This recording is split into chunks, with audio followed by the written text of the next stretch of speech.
I have coached thousands of coaches over the last decade, and in this video, I'm going to share with you exactly who succeeds and why.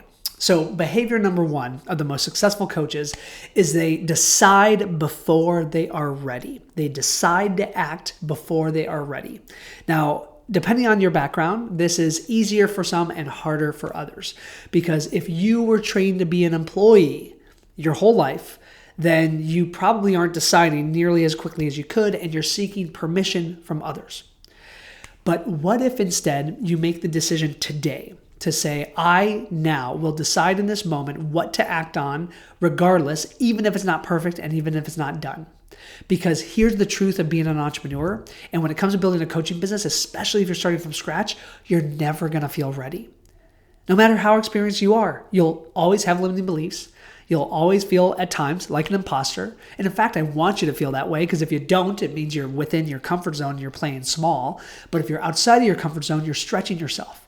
So you'll wonder if you're smart enough, if you're good enough, if all of that stuff comes up. That is normal and that is natural and is part of the human condition. And even when that happens, you decide to act anyway. So when you're making that announcement on LinkedIn or on Facebook, or you're posting that first YouTube video announcing the launch of your coaching business, you're not going to feel ready. And guess what? You're going to hit post anyway.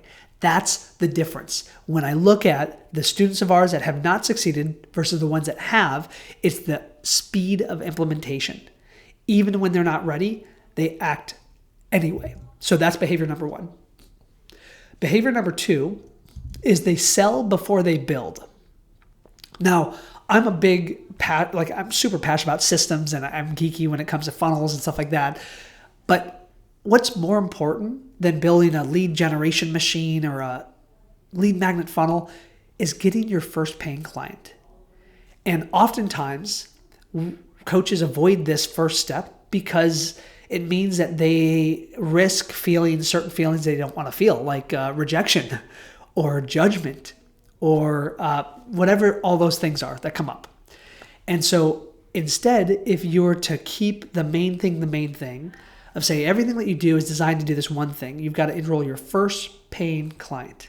And maybe even your first client. Maybe you're doing a free case, you're doing an exchange of value, or you're giving them a discount in exchange for a testimonial, whatever it is. Your goal is to make that offer and get that client. And you want to do that before you start the YouTube channel. You want to do that before you build a funnel. You want to do that before you run ads. Because if you focus on building first, you're going to spend weeks and potentially months doing all that stuff with no leads and clients coming in. So instead, if you focus sales first, and I know that sales is an awkward word, or it's like a thing that we resist, but sales is service at the end of the day. If you truly believe in what you're delivering, right? If you're a genuine coach who's going to deliver on what they're promising, then you're not selling, you're serving. And it's a disservice, in my opinion, to not sell if that's the case. So that's what I'd encourage you to think about, is not only do you want to decide to act even when you're not ready, but you also want to sell before you start building the things that are going to take longer, so that you get that first paying client and that you start delivering that service. The third behavior that I've seen of the most successful coaches is they underpromise and overdeliver. And this is harder to do now more than ever, because we're flooded online from the Alex Hormozis of the world and all these other marketers of these like results overnight and get rich quick and all of these things. The truth is, these are false promises. It takes time to genuinely build a successful coaching business. And if you are hyping up your promise, you're making it even harder to not only fulfill on that promise, but over-deliver. And if there's a gap between expectations of what the client expects and what you're delivering, they're not going to want to stay working with you. So I'd have you consider that you want to reverse that seesaw. You want to under-promise and make sure to over-deliver. And the more that you expand that gap, sure, it may be a little bit harder on the front end to convert clients, but at least you're going to feel of integrity in what you're delivering. Because nothing's worse than making a promise that you know immediately you cannot fulfill, and then feeling your confidence erode day after day, week after week with that client, knowing that you don't have the skills to help them, but you promised that you could. I know this because I made this mistake early on, and I do not want you to do that. It was one of the biggest mistakes that I made on my path of building Fearless Coach Academy. Granted, I've done a lot of work on up-leveling our fulfillment, reducing our promise so that we're in line with what we're delivering, all of those things. So that's a really, really critical piece, is making sure that you under-promise and over-deliver. The fourth behavior is a focus on one problem, not everyone. This is just about niching down. It's not trying to be everything to everyone. It's not trying to be a wandering generality. It's not being afraid of missing out on an opportunity. It's saying, listen, I help this one person with this one problem, and that's it. So 99% of the people out there, this is not for you, but the 1% that it is for, this is who I'm speaking to. And what you will find is that you will be magnetically attracting the right clients to you. If you don't do that, then you're going to put content out there. And sure, maybe other coaches will like your stuff, but no leads will come in and no clients will be attracted to you. So really, really important to specify, narrow that down to one problem. The fifth behavior is they become students of marketing, sales, and systems. Yes, you want to master your craft, and I talk about that later in this video, but you also want to develop the skills to generate leads and get clients. And if you don't understand marketing and sales, and you don't know and have any automated systems, then you're just going to hustle all day long. And hustle is a limited resource. Sure, you can do it depending on the stage of life that you're in, right? Maybe you're a young kid, you're not married yet, you don't have kids, you don't have responsibilities. Sure, you can hustle, you can work till 2 a.m. But imagine you doing that day after day, week after week, month after month, year after year. There will be a moment when you hit a wall. And so instead, you want to think about, how do I develop the skills so that I can put less effort in, still put in effort, but actually attract people to me? How do I develop skills to not only attract people to me, but enroll them into the coaching programs? And then how do I develop the skills to automate a lot of these pieces so that the business runs without you? You want to make sure to become a student of marketing, sales, and systems, not just going to certification after certification. Yes, get the skills that you need to help others, but then put all of your energy into developing the business skills, because that's what's going to grow the business and help you impact more lives. The sixth behavior is they develop emotional resilience. Emotional resilience is where you have thick skin. You can stand in the fire of the haters. You can risk rejection and failure and judgment. You're not worried about what other people think. And some people are okay with this, but most people have massive resistance to this. In fact, we had a call with a prospective client recently of someone who's downloaded tons of our lead magnets, watched a ton of my videos. She's been certified. She has tons of experience, but she's frozen by fear, literally frozen. And she is afraid of being judged. She's afraid of what her peers are going to think about her if she puts herself out there. So she feels unclear on her niche and her message and all this stuff. And it just blows my mind. It breaks my heart that this person isn't willing to build the emotional resilience needed to, in this coaching business, to go take that first step.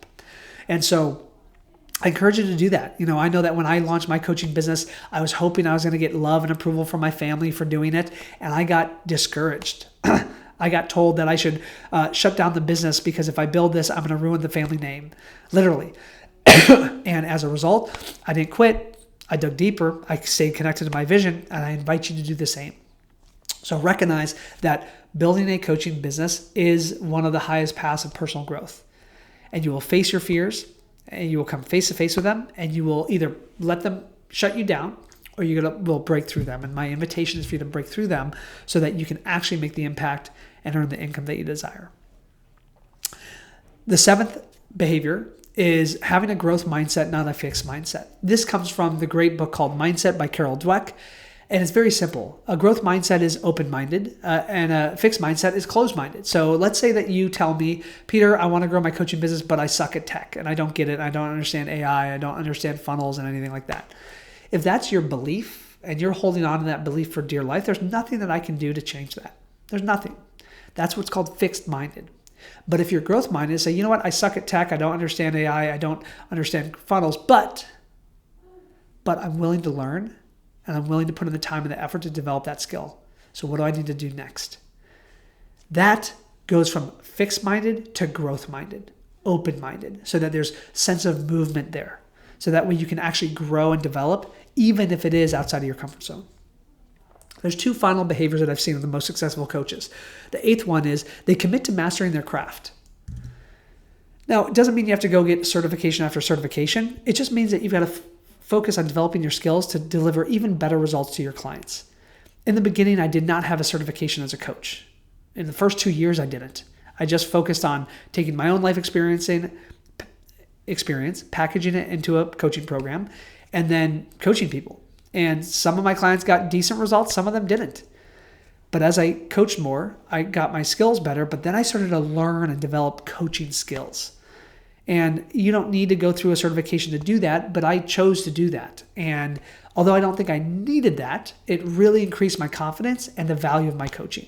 Because now I was able to not only teach people how to set goals and take action, but I was able to release negative emotions and limiting beliefs and literally transform behavior in people. And that's what created lasting results. So if you're going to go down this path and put in the time and the effort that's required to build this business, really dedicate and make the decision now to master your craft, not just the marketing and sales side, but the fulfillment piece so that your clients become raving fans.